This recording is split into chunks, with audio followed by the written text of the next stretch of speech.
my channel. This is Amisha Soibam. Yingbiro myam purabu ay nataram na khurumjari. Ngasi se ay mukbang macha mo toroge. Ngasi ay ahan mukbang hoy done channel da. Ngasi mathil yam jam diko.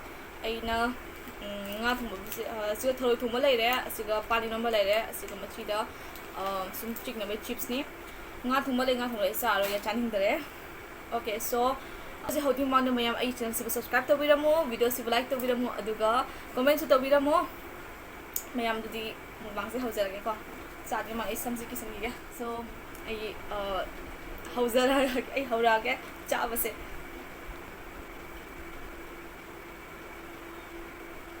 throy thumuni kaya ng khongi ni ikangi kaya na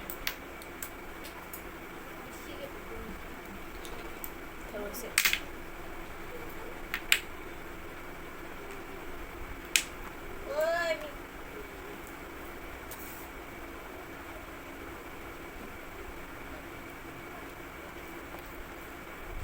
Okay, ma'am, ay hawra kaya?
Ăn là bên này một sải rồi xong rồi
sải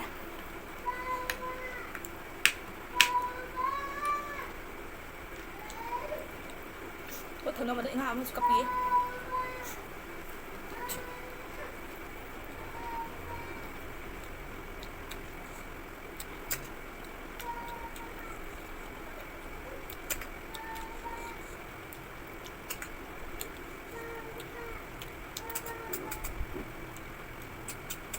ok xử lý giỏi đấy không bắn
ꯃꯁꯤ ꯌꯥꯝ ꯊꯤ ꯁꯥꯔꯦ ꯃꯁꯤ ꯍꯧꯔꯦ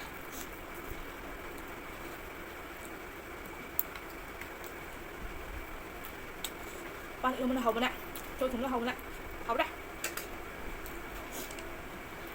ꯆꯥꯛ ꯆꯥꯔꯤꯉꯩꯗ ꯋꯥ ꯉꯥꯡꯕꯗ ꯌꯥꯝ ꯍꯩꯅꯗꯦ ꯑꯩ ꯑꯗꯨꯅ ꯁꯠ ꯁꯠ ꯑꯗꯨꯝ ꯆꯥꯔꯒꯦ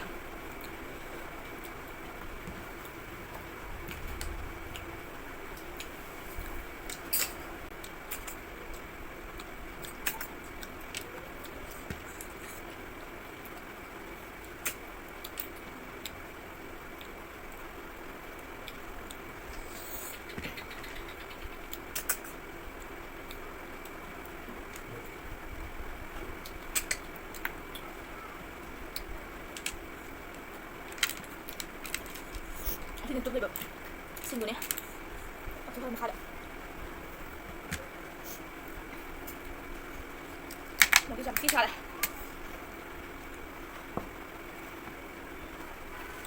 ꯃꯊꯪ ꯃꯨꯛꯕꯥꯡꯗ ꯑꯩꯒꯤ ꯄꯥꯔꯠꯅꯔꯁꯤꯡꯗꯨ ꯌꯥꯎꯍꯜꯂꯒꯦ ꯁꯨꯀꯟꯌꯥꯒ ꯃꯣꯅꯤꯁꯥꯒꯗꯣ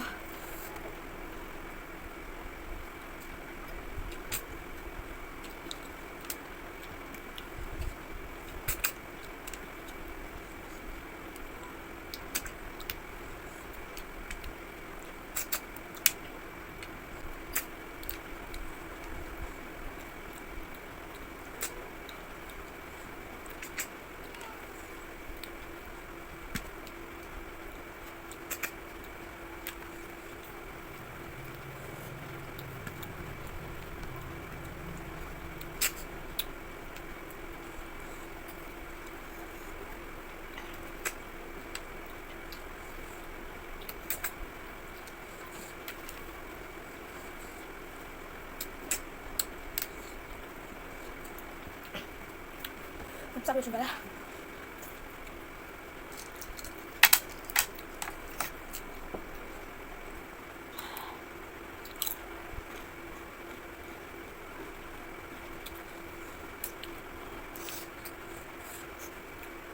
ꯃꯣꯔꯣꯛꯇꯤ ꯌꯥꯝ ꯊꯤ ꯁꯥꯔꯦ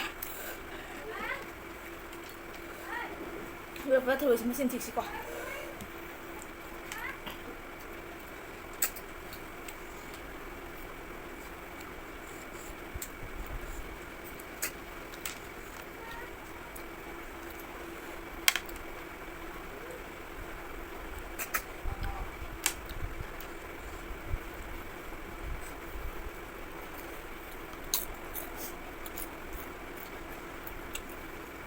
ꯉꯥ ꯆꯨꯞꯊꯣꯛꯑꯒꯦ ꯁꯤꯗ ꯉꯥꯏꯔꯦ ꯊꯣꯛꯑꯒꯦ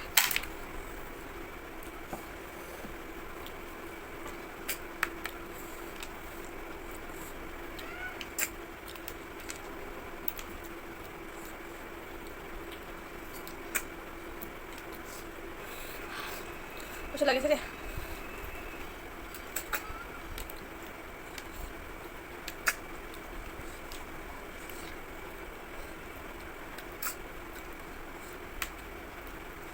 Tahu tadi, mau sini pala yung kaluhun taat pala.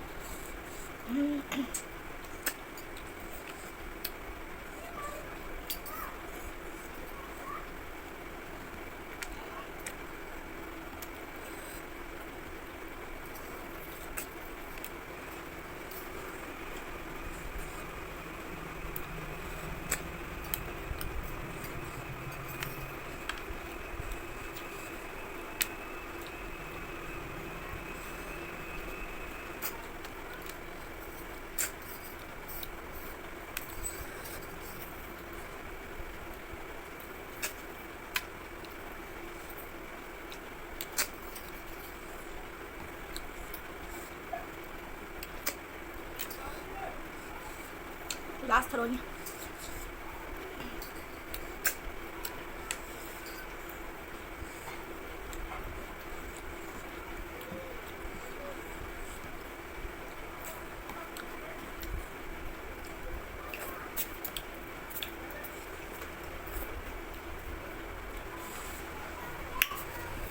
Một dòng sạch thôi cho mà xếp mày làm thôi xếp cho mà xin thìa xí có ama ani aku mali mga kaluk wan pantala thôi thôi itu loh.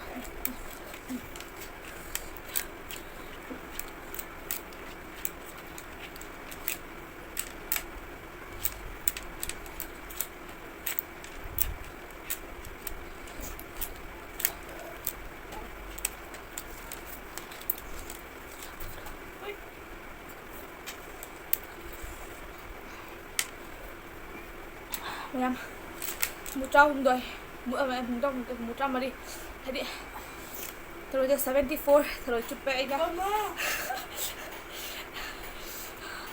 100 ꯁꯨꯒꯗꯕ ꯉꯝꯃꯔꯣꯏ ꯑꯩ ꯃꯣꯏ ꯌꯥꯝ ꯁꯥꯏ 74 ꯊꯔꯣꯏ